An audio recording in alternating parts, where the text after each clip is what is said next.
껍데기는 가라. 4월도 알맹이만 남고 껍데기는 가라. 껍데기는 가라. 동학년 곰나루에 그 아우성만 살고 껍데기는 가라. 그리하여 다시 껍데기는 가라.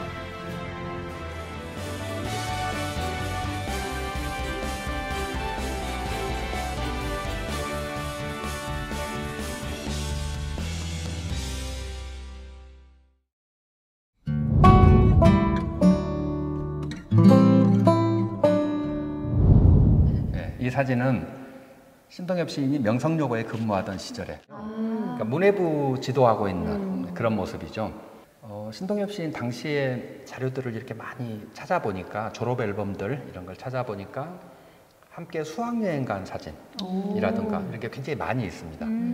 그때 교복 입은가 교복? 초등학교 교복. 네, 그렇죠. 안녕하세요. 신동엽 문학관 상주작가 이영산입니다. 신동엽 시인 사후 50주년 이후에 밝혀진 자료를 통해서 다시 읽는 신동엽의 시 이야기입니다. 오늘은 학생들, 청년들과 함께했던 신동엽의 시간, 그 젊은 시절의 이야기를 해보겠습니다. 신동엽 시인은 1962년부터 69년 돌아가실 때까지 7년 동안 명성여고에서 야간부 국어교사로 근무를 했습니다. 가장 오랫동안 근무를 하신 거죠. 야간부 학생들을 한번 생각을 해보세요. 낮에는 일을 하고 밤에는 학교를 다니는 친구들입니다. 그러니까 이 살고 있는 삶이라는 게 너무 고단하고 힘들고 막 그러지 않겠습니까? 그런데 또 공부를 해야 돼요. 미래를 위해서, 다음을 위해서. 그 학생들을 바라보는 신동엽 시인의 그 연민 그리고 사랑이 가득 들어있는 이 눈빛, 이런 게 신동엽 시인의 시들에 굉장히 많이 남아 있습니다. 또 하나가 신동엽 시인은 명성여고에 있을 때 교지편집위원회 지도교사 활동을 했습니다. 명성여고 교지 이름이 성원이에요. 별밭에라는 거죠. 그래서 그 곤두시를 남긴 적이 있습니다. 별밭에라고 하는 시인데요. 별밭에선 지금 한창 영겁으로 문 열린 칠렁사랑이 빛나는 등불 마냥 오손도손 이야기되며 있는데요.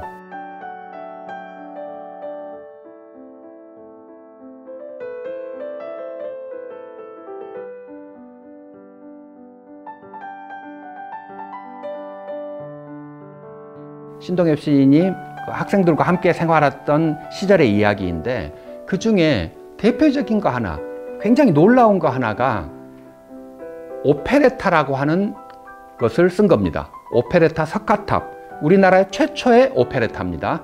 이 석가탑에 글을 써서 학생들과 함께 공연을 했습니다.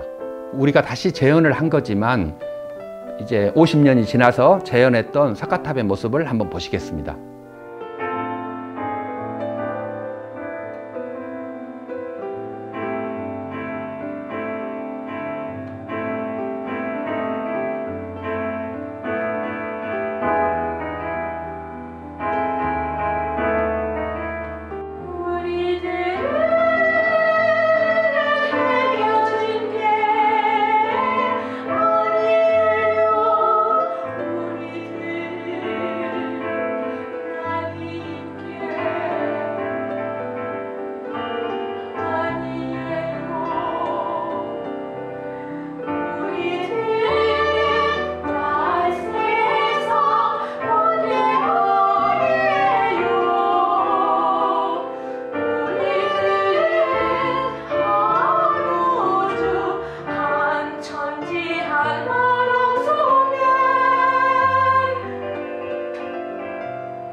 신동엽 시인이 글을 썼고 지금은 서울대 명예교수인 백병동 선생님께서 작곡을 하셨고, 그리고 당시 명성여고 학생들이 주인공이 돼서 공연을 했던, 그렇게 해서 68년도 5월에 국립극장에서 2회에 걸쳐서 공연을 했던 작품입니다. 대한민국 최초의 오페레타인데요. 이 석가탑이라고 하는 오페레타는 석가탑을 세우기 위해서, 우주의 소리를 창조하기 위해서 고뇌하는 백제의 석공 아사달, 그리고 그 아사달을 찾아 나선 연인 아사녀, 또 한 명이 아사달의 예술혼에 반해서 사랑에 빠진 신라의 수리공주, 이 세 명의 사랑 이야기인데요. 뭐 이런 게 한 가지 이야기라면, 또 백제 유민으로서 신라에 가서 석공을 해야 됐던, 그리고 그 남편을 찾아가야 했던 이 디아스포라들의 이야기가 함께 섞여 있는 굉장히 사랑스러운, 그런데 또 비극적인 이야기입니다. 신동엽 시인은 교사로서 가장 오랫동안 근무를 했는데요. 학생들과 늘 함께 생활을 하고 참 좋은 선생님이었다라고 그 당시의 기록에도 나와 있고 그러는데, 이 석가탑을 통해 동시대를 살아가고 있는 민중들의 삶을 재현해내고, 그리고 그들의 삶을 더 고양시키려고 하는 그런 노력, 그 예술혼도 놓치지 않았고, 또 하나가 학생들과 함께 공연을 하겠다고 생각을 하고 이거를 실행을 하고 국립극장에서 올려서 공연을 할 정도로 참 많은 애정을 쏟았다고 생각을 합니다. 그렇게 보면 신동엽 시인이 남긴 교실에서라고 하는 그 시 한 구절 한 구절은 굉장히 다시 더 다가오는 것 같습니다. 교실에서 마음은 울고 있었다. 눈은 책을 보며도 뒷짐진 채 마음은 울고 있었다. 온 방안이 웃어 한푹 흐드러질 때도 마음은 노상 울고 있었다. 아니라고 너는 저을 테지만 그 소리 들은 분은 꼭 있었으리라.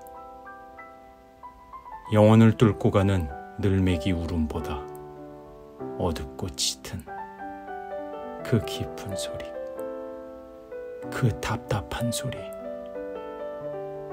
마음은 울고 있었다.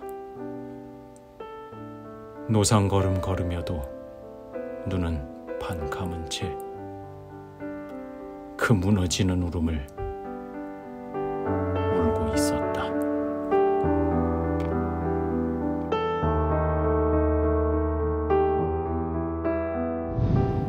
이제 교실에서라고 하는 시를 보면 아시겠지만 거기에는 늘매기 울음소리라고 하는 게 나옵니다. 늘매기 울음소리는 뱀이 허물을 벗을 때 나오는 소리입니다. 뱀이 허물을 벗는 거 얼마나 고통스러운 시간입니까? 그래서 그 울음소리가 밤에 울린다고 하는데요. 그런 정도로 지금 이 야간부에 와서 공부를 하고 있는 학생들은 낮에 일을 하고 밤에 공부를 해야 되는 고단한 삶을 살고 있습니다. 현실이 굉장히 고통스럽죠. 그런데 껍질을 벗고 이 탈피를 통해서 더 큰 세계로 나아가는 그 미래의 창창한 미래를 그리고 있는 이런 시대를 살고 있습니다. 그것을 신동엽 시인이 정말 애정어린 눈빛으로 연민과 애정을 가지고 쳐다보고 있는, 바라보고 있는, 안아주고 있는 그런 시라고 저는 생각을 합니다. 신동엽 사후 50주년 이후에 발굴된 자료를 통해서 다시 읽는 신동엽의 시, 오늘은 신동엽 시인이 교사로서 생활했었던 시기에 국어 교사로서의 신동엽, 또는 오페레타 석가탑을 집필했던 학생들과 함께 공연했던 선생님으로서의 신동엽의 모습을 보았습니다. 감사합니다.